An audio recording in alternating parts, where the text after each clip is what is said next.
Welcome to Fascinating Flash. Today we explore the mystery of the lost city of Atlantis. In the vast annals of human history, there are stories that transcend time and logic, tales intertwined with mystery and wonder, challenging our understanding of the past and the world around us. We are attracted to them, invited to question, to dream about what could have been and what perhaps still is. Today, we will explore one of those stories, one that has captivated explorers, philosophers, and dreamers for millennia. We will talk about a place that has left an indelible mark on our collective psyche. We will talk about the lost city, about Atlantis. Imagine a kingdom of unparalleled splendor, a civilization so advanced, a beacon of knowledge and wealth. And then imagine their dramatic and sudden disappearance, swallowed by the waters in the span of a single day and a terrible night. Is it just a myth, a moral fable, or the faint memory of a truth that refuses to be forgotten? The first time the story reached our ears, it was through the pen of Plato. It was around 360 BC when Plato, in his dialogues titled Timaeus and Critias, provided the world with the most detailed and vivid account of this enigmatic island. But where did Plato get this story from? He himself tells us, attributing its origin to an oral tradition passed down to him by his ancestor Solon. Solon, in turn, heard it from Egyptian priests, guardians of an ancient wisdom, who claimed that Atlantis had existed 9,000 years before Solon's own time. 9,000 years. That takes us back to a time as remote as 9560 BC, an era when humanity was just beginning to emerge from the Stone Age. Acronym Plato described Atlantis as a formidable island continent, a colossal naval and military power whose dimensions exceeded those of Libya and Asia Minor combined. Her location was beyond the Pillars of Hercules, an unmistakable reference to the current Strait of Gibraltar. Crossing that strait was venturing into the unknown, into the vast and mysterious Atlantic Ocean. It was the border of the known world, the threshold to the incomprehensible. Could this be the first clue to its location, or just a narrative device? Plato's narration not only speaks of military prowess, it paints a picture of an exceptionally rich and advanced civilization. Their cities shone with the gleam of gold, silver, and other precious metals mined from their own lands. The mines of Atlantis were an inexhaustible treasure that fueled the sophistication and luxury of its inhabitants. Imagine streets paved with exotic materials, temples adorned with gleaming metals, an architecture that defied imagination. But the heart of this empire, the jewel of its crown, was its capital, a walled metropolis organized into concentric rings of land and water that intertwined in perfect harmony. Rings that not only served as defensive barriers but also as navigable channels, allowing vessels to move through the city as if the streets themselves were serene rivers. A large, bustling, and vibrant main port was the epicenter of its trade and maritime power, from where its fleet set sail to all corners of the world. At the center of everything, the magnificent temples, imposing buildings with orichalcum columns, a mysterious metal that shone with a reddish light, and statues of gigantic proportions. The most majestic of all, of course, was dedicated to Poseidon, the god of the seas and earthquakes, patron of Atlantis and progenitor of its royal lineage. In this temple, sacred rituals were performed, bull sacrifices took place, and the divine laws of Atlantis were inscribed. Visualize the majesty of those buildings, the echo of the chants, the aroma of incense, the shadow of its statues projecting onto the polished pavement. It was an earthly paradise, a testament to human ingenuity and greatness blessed by the gods.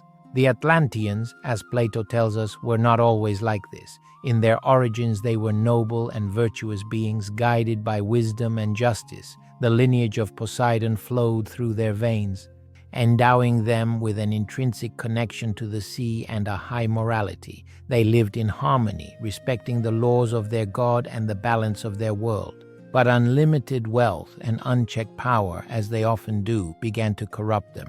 Over time, ambition took over their hearts, and arrogance clouded their judgment. They forgot their divine origins, the virtue that had elevated them, and surrendered to earthly pleasures. Atlantis began to darken from within, its moral shine tarnished by greed. And so, as divine punishment for their arrogance and moral decay, tragedy loomed over them. The island and its armies disappeared in a single terrible day and night. Plato does not describe the catastrophe precisely, but the words suggest a convulsion of epic proportions, devastating earthquakes, and apocalyptic flood that swallowed an entire island continent without a trace, submerging it into the inscrutable depths of the ocean. Imagine the chaos, the roar of the earth and the sea, the despair of an entire civilization being dragged into the abyss. From that distant 4th century BC to our days, the history of Atlantis has never ceased to fascinate. The mere mention of its name evokes images of submerged ruins, of lost treasures, and a hidden truth waiting to be uncovered. Most historians and scientists tend to consider Atlantis as an invention of Plato, a masterfully woven philosophical allegory to illustrate their ideas about ideal societies, the inherent corruption of power, and the inevitable moral decline. For them, it is a warning, a metaphor. However, Plato's vivid description has driven countless minds to seek their true location. The idea of a lost continent resonates deeply in our imagination, igniting the spark of adventure and mystery. What if Plato, instead of inventing, was transmitting an ancestral memory, a story told and retold? The theories about where Atlantis might have been are numerous. The search has led explorers to travel around the globe, pointing to sites as varied as the Atlantic Ocean, the Mediterranean Sea, and even the southern part of the Iberian Peninsula. In the Atlantic, the proximity to the Pillars of Hercules makes it the most obvious candidate. Could the Azores or the Canary Islands be the emerging peaks of what was once a continent? But the search is not limited to the Atlantic. In the Mediterranean, it has been proposed that Atlantis could be related to the advanced Minoan civilization on the island of Santorini. Around 1600 BC, a catastrophic volcanic eruption destroyed much of the island, sinking it beneath the sea and causing tsunamis that devastated the surrounding coasts. The archaeologists have discovered the ruins of a remarkably sophisticated Minoan city, Akrotiri, buried beneath layers of ash, a Minoan Pompeii. Could this real catastrophe have been the inspiration? Another line of investigation points to the south of the Iberian Peninsula. Here, in the region we now know as Andalusia, an enigmatic culture known as Tartessos flourished. An ancient civilization predating Rome, incredibly rich in metals. Some theorists have suggested that Tartessos could be Atlantis. Tartessos' wealth in metals and its mysterious disappearance have fueled these speculations.